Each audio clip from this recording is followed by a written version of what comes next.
सभी मित्रों को एक बार फिर से नमस्कार दोस्तों। फिर ये एंटीबायोटिक जीके वाली सीरीज है, इसमें एक नई जानकारी, बहुत महत्वपूर्ण जानकारी साथियों। बारहमल बारहमल के ऊपर क्या रोल गदोल रहा है साथियों, क्या दिक्कतें रही हैं, कौन कौन राजा बना है। अभी एक परीक्षा में सवाल पूछा गया था कि आपके सीधी सीधी ये पूछा था कि इन्हें काल क्रमानुसार जमाइए राजों का। साथियों हम सीधा बारहमल से शुरू करते हैं, लेकिन बारहमल से पहले की बहुत कहानी है और बारहमल की क्या मजबूरी थी कि वे मुगलों की अधीनता स्वीकार करता है। जरा सोचना चाहिए साथियों, हमको इतिहास से सोचने को मजबूर करता है। नंबर एक सवाल कि आमेर पे कोई अकबर ने अटैक नहीं किया, फिर भी जाके अधीनता स्वीकार कर रहा है। और आमेर साथियों ऐसा क्या हो गया बारहमल के साथ जो अपनी बेटी का विवाह भी कर रहा है, तो कोई या तो कोई आतंक मचाया नहीं अकबर ने उस समय 1562 की बात कर रहा हूं साथियों। वेरी इंपॉर्टेंट जानकारी साथियों, और ऐसी जानकारी प्राप्त करने के लिए हमारे यूट्यूब चैनल को जरूर सब्सक्राइब कर ले मित्रों। साथ आपको पृथ्वीराज दिखाई दे रहा है, ये पृथ्वीराज आमेर का है, कछुआ वंशधार। ये पृथ्वीराज साथियों इनके 12 पुत्र थे।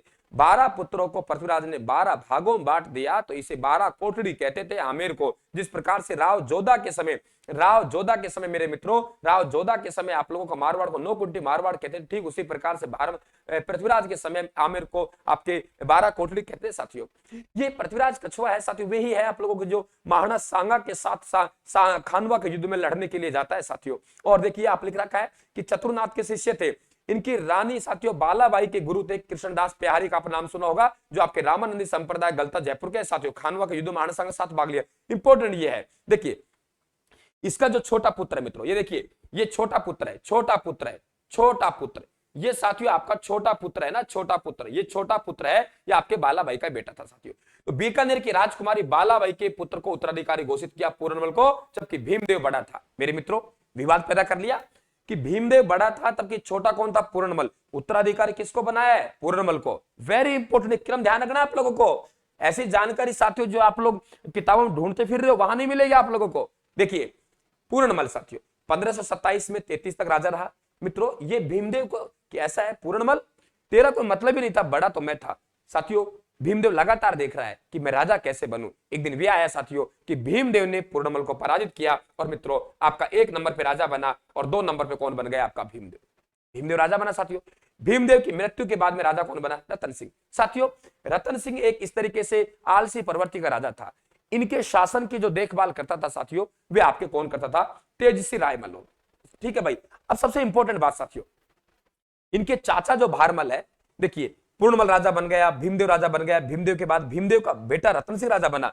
पूर्णमल का भाई है भीमदेव, बड़ा था तबकि इसे उत्तराधिकारी बनाया गया है साथियों। भारमल ये सोच रहा है कि मैं आमेर की गद्दी कैसे प्राप्त करूं। षड्यंत्र में माहिर था साथियों भारमल, बहुत तेज दिमाग चलता था। भारमल ने रतन सिंह के भाई साथियों आस्करण को बुलाया। किसका भाई था, रतन सिंह का। और उसे कहा तेरा राजा बनने का मन नहीं करता, तेरा राजा बनने का मन नहीं करता। बोले करता है साहब, लेकिन मेरा भाई राजा, क्या फर्क पड़ता है। अरे बोले तुझे राजा बनाएंगे। बोले चाचा भारमल फालतू बात क्यों कर रहा है, मेरा भाई राजगद्दी पर, ऐसे थोड़ी हो सकता है मैं राजा बनूं, मैं राजा बन ही नहीं सकता। अरे तू बनेगा। साथियों रोज कहता था, तब तक कहता रहा, तब तक आस्करण के दिमाग को ये नहीं बैठ गया कि मुझे राजा बनना चाहिए। इधर आस्करण ने पूछा ठीक है चाचा प्लानिंग बता, मैं कैसे राजा बनूं। बोले तू तेरा भाई को मार दे रतन सिंह को। बोले नहीं मारूंगा। अरे बोले मार दे, नहीं मारूंगा। साथियों तब तक उसने मारने को तैयार नहीं हुआ, तब तक इसे बहकाता रहा। और एक दिन भी आया, आस्करण ने भारमल के बहकाव में आके मित्रों रतन सिंह की क्या कर दी, आप लोगों के हत्या कर दी। अब साथियों भारमल बहुत चालाक है।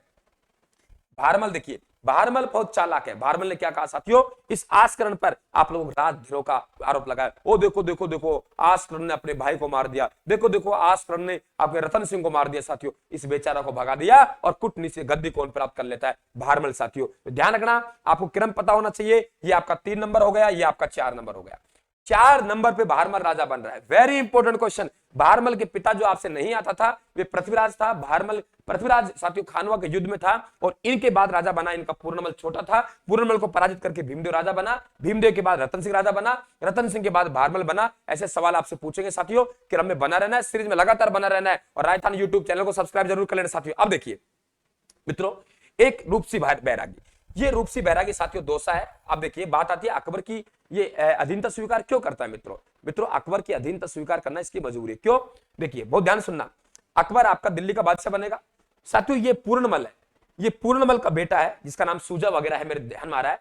इसका बेटा ये अपने आप में घूम रहा है कि भाई राजा तो मैं बनना चाहिए पूर्णमल को पराजित होने के बाद। साथियों इधर देखे तो रतन सिंह के पुत्र घूम रहे हैं। रतन सिंह के पुत्र इसलिए घूम रहे हैं कि भाई मेरे बाप को मरवा दिया और इसने मरवाया भारमल ने। आस्करण साथियों इस ताक में बैठा कि भारमल को कम मारूं मैं, क्योंकि मेरे से ही मेरे भाई को मरवा दिया। साथियों घर का छोड़ा ना घाट का छोड़ा, तो इस तरीके से इनके परिवार में गृह कलेश चल रहा है साथियों। अब गृह कलेश में दो बातें चल रही हैं कि भारमल सोच रहा है मैं और मेरे परिवार की गद्दी कैसे पक्की करूं साथियों। मजबूरी आ गई, भारमल को पक्का पता है कि अगर इनमें से कोई अकबर के वहां पहुंच गए साथियों, अकबर के वहां पहुंच गए मित्रों, तो अकबर उसकी मदद करेगा और मेरा काल आ जाएगा।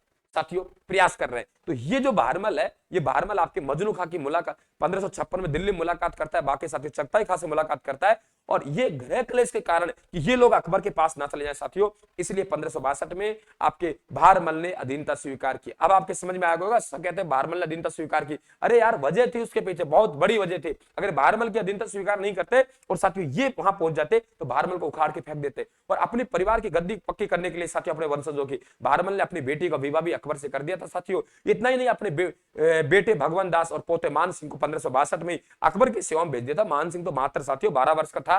अब बहुत बड़ी जानकारी आप तक पहुंच गई साथियों। हमारे सीरीज में लगातार बने रहने के लिए आप बिल्कुल टेलीग्राम को ज्वाइन कर ले मेरे मित्रों, टेलीग्राम को जरूर ज्वाइन कर ले राजस्थान को, और चैनल को सब्सक्राइब करें साथियों, और क्लास को अधिक से अधिक शेयर करें साथियों। उससे हमें प्रोत्साहन मिलेगा साथियों, प्रोत्साहित होंगे, अच्छा काम कर पाएंगे। धन्यवाद साथियों, थैंक यू।